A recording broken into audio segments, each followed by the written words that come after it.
कुर्सी तक आपको कितना खर्चा लगता है। नमस्कार दोस्तों, आप देख रहे हैं इंफ्रास्ट्रक्चर सॉल्यूशन और आज बताएंगे कि इस घर के कंस्ट्रक्शन में जो कुर्सी तक का वर्क होता है तो उसमें क्या क्या चीज़ें ध्यान में रखनी पड़ती है, कैसे उसका कंस्ट्रक्शन कॉस्ट निकालना पड़ता है और किस तरह से उसका वर्क हमें एग्जीक्यूट करना होता है। तो सबसे पहले देखेंगे कि जैसे ही कुर्सी का हमारा वर्क है तो सामने हमारा प्लिंथ वर्क हो रहा है और उसके नीचे से हमारा ये बीम का ग्राउंड बीम है, जिसे हम बीम में अगर चलाते हैं तो स्टीरअप चलता है, उसके ऊपर अगर करते हैं तो ये 1200 mm का हमारा हाइट है। 1200 mm के बाद यहाँ पे एक 6 इंच का बीम चलने वाला है जो काफ़ी इकोनॉमिकल रहता है। क्योंकि ये रेसिडेंशियल प्रोजेक्ट है और ये गड्ढा इसलिए किया गया है कि मिट्टी करने के लिए हमें सॉइल फिलिंग जब करनी होती है तो उसके लिए हमें जगह छोड़ना होता है कि मिट्टी वर्क हमारा हो सके। तो जैसे इन करेंगे तो सबसे पहले देखिए इसके बीच में हमारा यहाँ बरामदा आने वाला है। ये इसलिए छोड़ा गया है कि कभी भी बीम का वर्क अगर करते हैं आप इसके ऊपर से तो ये बीम हमारा ग्राउंड पे चला जाएगा। और ये आप जो जगह देख रहे हैं आगे में ये छूटा हुआ, यहाँ से यहाँ तक का यहाँ भी एक बीम चलेगा।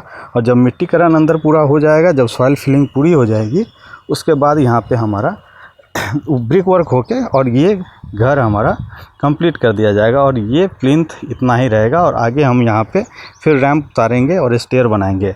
और ठीक इसके सामने आप ऊपर से देखेंगे तो यहाँ से ये पोर्टिको बनेगा आगे की ओर और फिर वर्क हमारा आ जाएगा। तो सॉइल एग्जीक्यूशन करते हैं तो सबसे पहले एक बात आती है ध्यान में कि ये जो मिट्टी हमारी फिलिंग हो रही है तो इसका हम वॉल्यूम कैसे निकालते हैं। तो वॉल्यूम सीधी सी बात है कि हमारा 1 मीटर क्यूब यानी कि तीनों, यानी कि लंबाई, चौड़ाई और ऊंचाई, ये तीनों को मल्टीप्लिकेशन करेंगे तो हमारा वॉल्यूम आ जाता है, जिससे आपको पता चल जाएगा कि आपके बकेट कितने लगने वाले, कितने CFT इसमें बालू लगेगा, कितना मिट्टी आएगा। तो कॉम्पैक्शन करने का सबसे बेस्ट तरीका होता है कि मिट्टी अगर है तो हम तो मान लीजिए नॉर्मली इसमें पानी चला के हम यहाँ पे कर सकते हैं। और ये सारा कॉल्यूम आपका प्लिंथ से डाउन किया गया है कि वहाँ से लेके यहाँ तक जो है प्लिंथ पे जो बीम चलेगा वो ऊपर चलाएंगे ताकि ये नीचे का खर्चा हमारा बच जाए। इतना ब्रिक वर्क हमें नहीं करना पड़ेगा, जिससे आपको कॉस्ट इफ़ेक्टिव हो जाएगी और आपको घर बनाने में कम खर्च लगेगा। और ये चारों साइड से देखेंगे तो बाउंड्री वॉल छोड़ा गया है। ये आपको हम दिखाएंगे कि बाउंड्री वॉल क्यों छोड़ा गया है, कि इसके लिए कभी भी खिड़की का वर्क किया जाएगा तो वहाँ पे आपको हवा रोशनी मिलता रहेगा।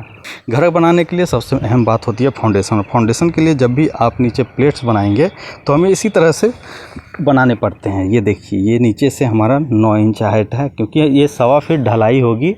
लगभग आपका ये 300 mm का कास्टिंग है और 300 mm कास्टिंग के लिए हमें उतनी ही हाइट रखनी पड़ती है कि दोनों का कवर हमारा लगभग यहाँ पे 75 mm नीचे और 75 mm ऊपर हमारा जो IS कोड प्रोवाइड करती है वो होना चाहिए। अगर स्पेसिंग की बात करें तो ये स्पेसिंग आपका 100 mm बाय 100 mm है, जिससे ये जाल अच्छे से बन रहा है। और सरिया मिनिमम इसमें 12 mm रखा गया है। ये भी आपको पता है कि IS कोड में जब भी हम फाउंडेशन का वर्क करते हैं तो फाउंडेशन के नीचे का हमारा सरिया हमेशा 12 mm का रखा जाता है, जिससे लोड बियर हमारा अच्छा से हो सके। और इसके ऊपर आप 16 mm 12 mm कोई भी चला सकते हैं। टाई की बात कर लें तो टाई हमारा 8 mm से चलेगा। 8 mm सफिशिएंट है, क्योंकि कोड भी अब अपडेट हो चुकी है। पहले 6 mm दिया जाता था, अब ये 8 mm पे आ गई है। ये देखिए, यहाँ से हाइट देखिए नीचे तक ये ज़्यादा हो गया है। अब यहाँ से 3 रद्दा, ये 1 2 3, ये 3 ब्रिक्स हटा के यहाँ पे बीम चलाना होगा, क्योंकि ज़्यादा हो गया। अब ये डिफ़ॉल्टर है, इस डिफ़ॉल्ट को हटाना है।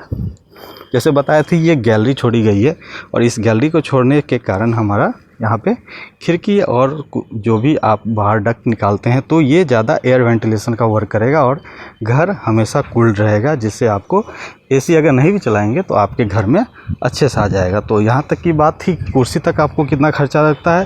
तो कुर्सी तक हमारा लगभग 30% खर्चा हमारा लग जाता है टोटल कॉस्टिंग का। तो 1000 स्क्वायर फीट में अगर हम 10 लाख की बात करें तो 3 लाख यहाँ तक खर्च हो जाएगा आपका।